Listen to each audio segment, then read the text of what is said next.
அனைவருக்கும் வணக்கம். போஷன் ட்ராக்கர் அப்ளிகேஷனில் மக்கள் தொகை கணக்கெடுப்பு கொண்டு வந்திருக்காங்க. அந்த மக்கள் தொகை கணக்கெடுப்பை எப்படி பண்ணுறது அப்படின்னு சொல்லி நம்ம இந்த வீடியோவில் பார்க்கலாம். மக்கள் தொகை கணக்கெடுக்கும் பொழுது ரொம்ப முக்கியமாக கவனிக்க வேண்டியது, ஆல்ரெடி நம்ம பயனாளிகள் சேர்த்துட்டனால இருக்க பயனாளிகளை மேப் பண்ணுறது, அதுக்கடுத்து பயனாளி இல்லாத குடும்பங்களை பதிவு செய்கிறது அப்படின்ற 2 விஷயத்தை நம்ம பார்க்கணும். ஹோம் பேஜில் அப்டேட்டுக்கு அப்புறம் பார்த்திங்கன்னா ஃபேமிலி சர்வே அப்படின்னு ஒரு ஆப்ஷன் இருக்கும். மோரில் ரெஃபரல் ரிஜிஸ்டருக்கு கீழேயும் ஃபேமிலி சர்வேன்னு இருக்கும். நம்ம அதை கிளிக் பண்ணால் இந்த பேஜ் ஓப்பன் ஆகும். நம்ம ஹோம்லேருந்து போகலாம். ஹோமில் ஃபேமிலி சர்வே அப்படின்றத கிளிக் பண்ணிக்கிட்டோம் அப்படின்னா ப்ளூ கலர் ப்ளஸ் காமிக்கும், குடும்பத்தை சேர்ப்பீங்கன்னு. அதை கிளிக் பண்ணிங்க அப்படின்னா அம்மா உயிரோடு இருக்காங்களா அப்படின்னு சொல்லி ஒரு கேள்வி கேட்கும். ஒரு குடும்ப தலைவியை அம்மாவை மட்டும்தான் பதிவு பண்ண முடியும். ஸோ இப்போ அதை கிளிக் பண்ணிங்க அப்படின்னா இங்கே ஆல்ரெடி போஷன் ட்ராக்கரில் இருக்காங்களா, புதுசாக பதிவு பண்ணணுமா அப்படின்னு சொல்லி கேட்கும். ஆல்ரெடி போஷன் ட்ராக்கரில் இருக்காங்க அப்படின்றது யாருன்னா ஏஎன்பிஎன். அந்த லிஸ்ட்டு உங்களுக்கு வந்துடும். ஏஎன்பிஎனோட லிஸ்ட்டு வரும்.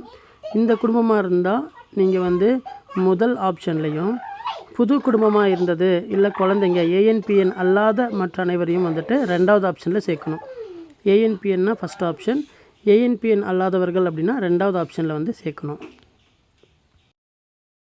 அம்மா உயிருடன் இருந்தால் அம்மாவை தான் ஃபேமிலி ஹெட்டாக வைக்க முடியும். அம்மா உயிருடன் இல்லை அப்படின்னா அதை டெட் மார்க் பண்ணிங்கன்னா அடுத்து அப்பா, அடுத்து வேறு யாராவது காமிக்கும். ஃபஸ்ட் நம்ம ஓப்பன் பண்ணிக்கலாம். ஃபேமிலி சர்வே ஓப்பன் பண்ணிவிட்டு இந்த ஃபேமிலியில் மதர் அலைவ் அப்படின்னு சொல்லி நான் கொடுக்குறேன். கொடுத்ததுக்கப்புறம் எனக்கு காமிக்கும் பிடிலேருந்து எடுத்துக்கிறதுமா இல்லை புதுசாக பதிவு பண்ணணுமா அப்படின்னு.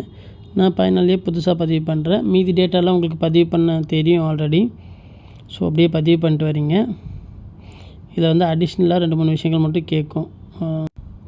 உறவு முறை அது கேட்கும். அது ரொம்ப ஆல்ரெடி நம்ம ஐசிடிஎஸ் கேஸில் பதிவு பண்ணியிருக்கனால ரொம்ப எளிமையாக தான் இருக்கும். டேட்டாலாம் என்ட்ரு பண்ணதுக்கப்புறம்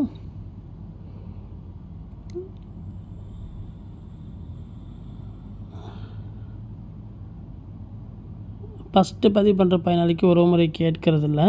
ஸோ அவங்க குடும்ப தலைவியாக இருக்கனால அதுக்கடுத்து அவங்க கூட என்ன ரிலேஷன்ஷிப் அப்படின்னு சொல்லி தான் நம்ம பதிவு பண்ணுற மாதிரி இருக்கும். அவங்க ப்ரெக்னன்சி ஸ்டேட்டஸை பதிவு பண்ணதும் அந்த பயனாளி பதிவாகிடுவாங்க. பதிவு பண்ணி முடிச்சதுக்கப்புறம் கீழே ஐசிடிஎஸ் சேவைகளை பெற விரும்புகிறார்களான்னு கேட்டு சப்மிட் கொடுக்குறோம். ஸோ சப்மிட் ஆகிடுது. இப்போது அந்த ஃபேமிலி பேர் காட்டும். நம்ம பதிவு பண்ண ஃபேமிலியோட பேர் காட்டும். எஸ் ஜெயஸ்ரீ அப்படின்ற குடும்பத்தை நம்ம பதிவு பண்ணியிருக்கோம் அப்படின்னு சொல்லி காட்டுது.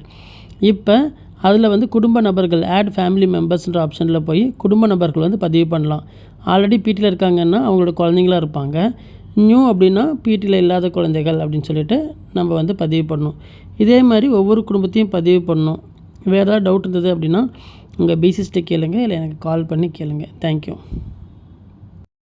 நம்ம குடும்பங்கள்லாம் பதிவு பண்ணி முடித்ததும் இந்த பிக்சரில் காமிச்சிருக்க மாதிரி குடும்பங்களை காட்டும். குடும்ப தலைவர்களுடைய பேர், எத்தனை உறுப்பினர்கள் இருக்காங்க அப்படின்னு காட்டும். அதுக்கு கீழே இருக்க நீல பட்டன் துருவா புதிய குடும்பங்களை நம்ம சேர்த்திக்கலாம். இப்போ இதில் எவ்வளோ மெம்பருங்க இருக்காங்கன்னு காமிக்கும்.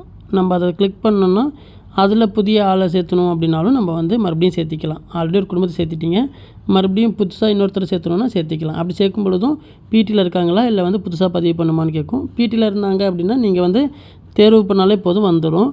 புதுசாக சேர்த்தணுன்னா டீட்டெயில்ஸ் பதிவு பண்ணி பண்ணணும். இவ்வளோ தான். ரொம்ப சிம்பிளாக இருக்குது.